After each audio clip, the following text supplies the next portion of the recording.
I'll start with Chris Bassett. If anyone else has a question, just put it in the chat. Chris, go ahead. Hey, Fred, just looking at Wisconsin's roster, they obviously have the 5 senior starters and return so much experience. As a college coach, is that kind of the ideal when you want to put a roster together, is just to have that kind of experience if you can get it? Yeah, it's they've done a phenomenal job. Greg Gard has been outstanding with what he's done as far as putting that roster together. What they did last year, winning the league and bringing pretty much everybody back from that team, it's very difficult to prepare for. They know each other so well. They play off each other so well, and they make the right plays. They have great continuity with what they're doing. They know where each other is at all times. You can look at them. Their turnover numbers are extremely low. They're a high assist team. They've always got you going in a million different directions. So it's a tough team to defend. They're shooting 44% from the three-point line as a team, which is just absolutely absurd. And every single one of those guys that's on the floor can make a shot and make a play.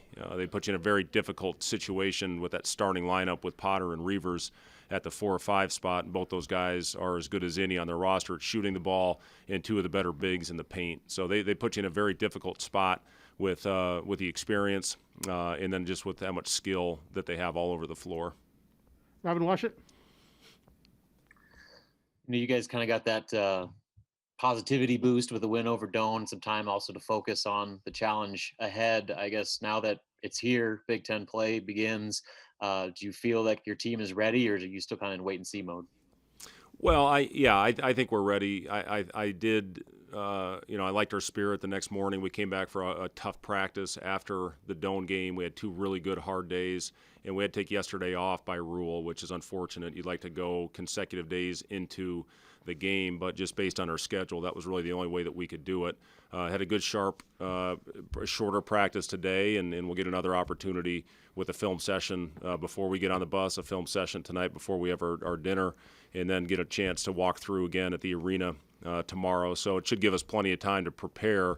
But again, Wisconsin puts you in so many difficult spots. They're random. They're running more motion this year after their initial play breaks down. They screen you. They do an unbelievable job. They're physical.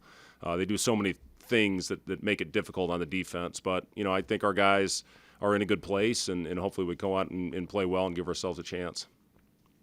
Sam I wanted McEwen? to ask you one more, too, about this game getting moved from today to tomorrow. What led up to that? And I know that gives them another day to prepare, gives you one less day to prepare for Michigan. I guess what was kind of the thinking behind that?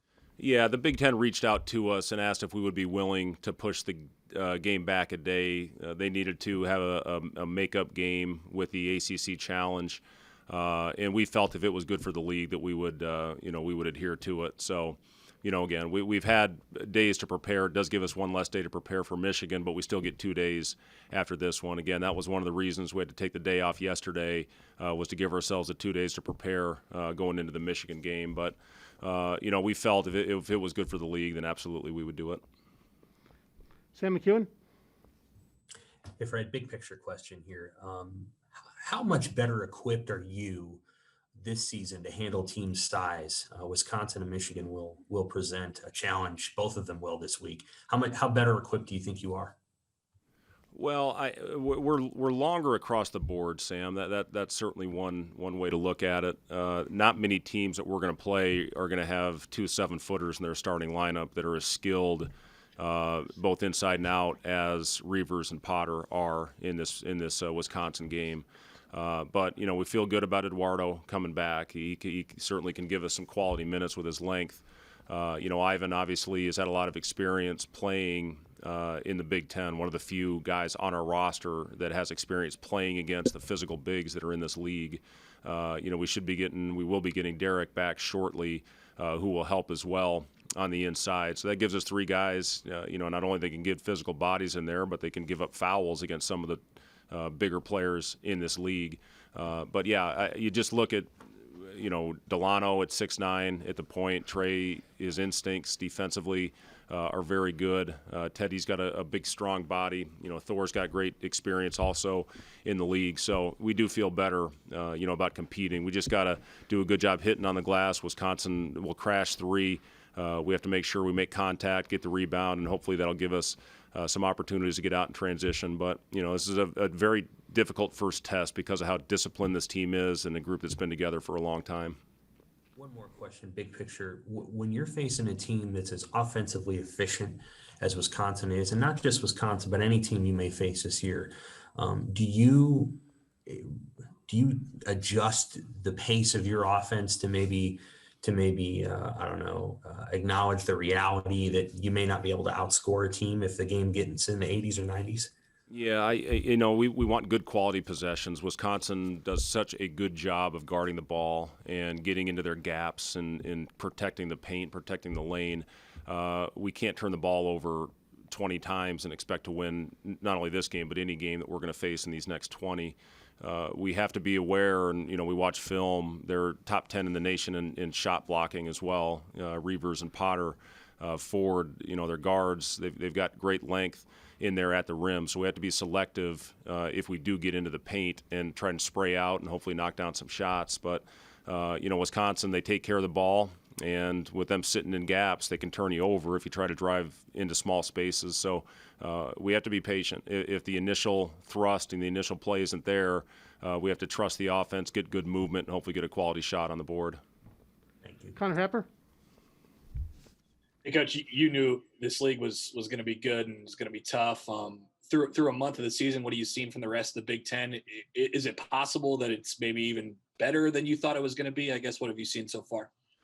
Well, it's phenomenal, and you look at what happened so far in some of these games. Northwestern had a huge win last night against a top 5 team in Michigan State. Rutgers that had an unbelievable win, I thought, yesterday. Watched that game against Illinois.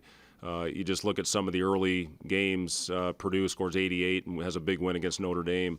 It's every bit as good as last year, maybe even better, top to bottom. We're certainly better. I think we're a lot better team than we were a year ago, and again, certainly moving in the right direction with our future. Big Ten is, look at Minnesota against St. Louis, a big, tough, strong St. Louis team that's been rolling people.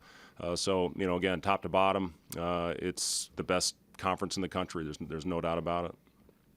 How do you kind of prepare the guys for the attitude of, there's no breaks from now on? I mean, outside of what the schedule kind of gives you with the weeks off in there, but just night in and night out, every opponent being as good as they are, like you said.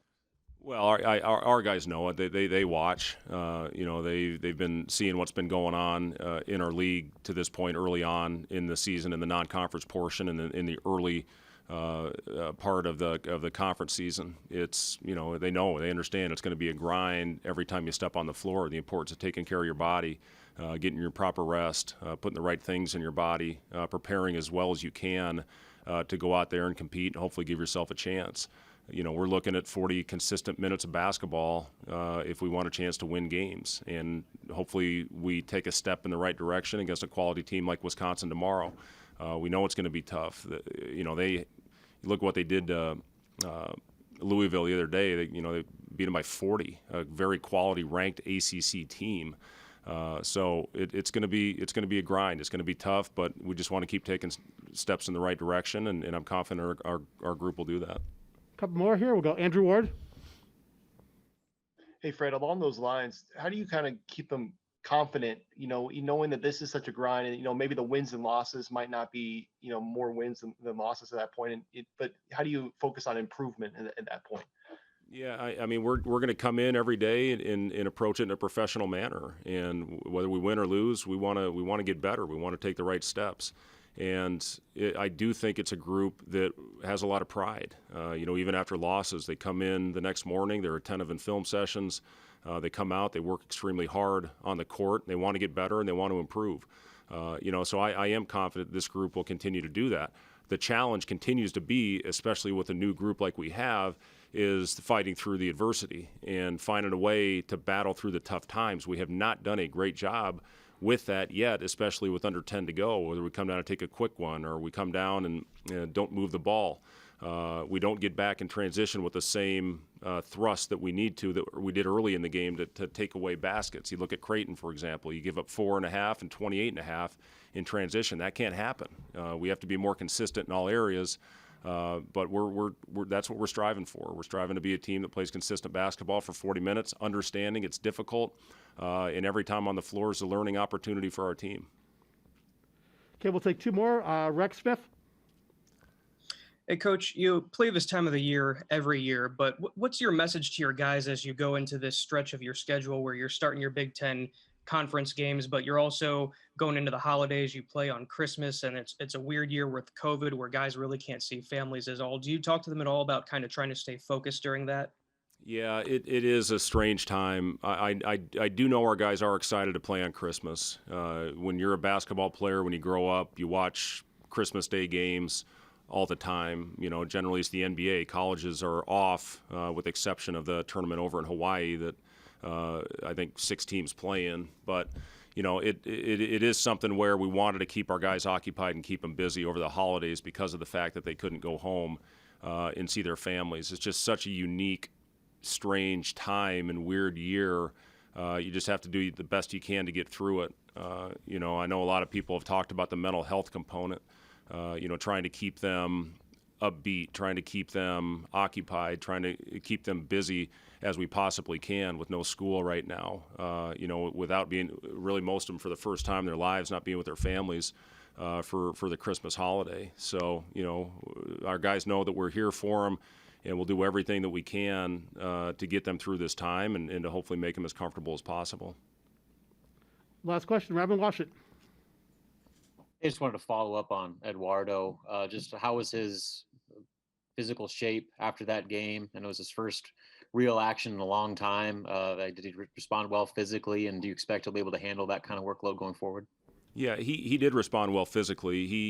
Eduardo works. He's getting in the gym early. He's getting a lot of finishing work with Coach Gates in the mornings before practice. He's just, as I walked out of practice today, he was in there running sprints with Coach Wilson, just doing everything he can to make up for all the time that he missed and to get his win back as quickly as possible. But I loved what I saw out of him in his first experience. Now, obviously, he's going to be playing against a lot bigger, more physical players than he played against in his first game. But, I love everything about Eduardo. I think the kid's got a tremendous future. He's been playing basketball for 4 years. So the upside that he has is as good as anybody in our roster. And, I feel really good about him. And, again, a big piece of our future and what we're going to bring. I'm going to throw him out there, whether he's ready or not. I think it's important to get Eduardo good quality minutes and prepare him for his future. That will conclude with Coach Hoiberg. We'll have players momentarily.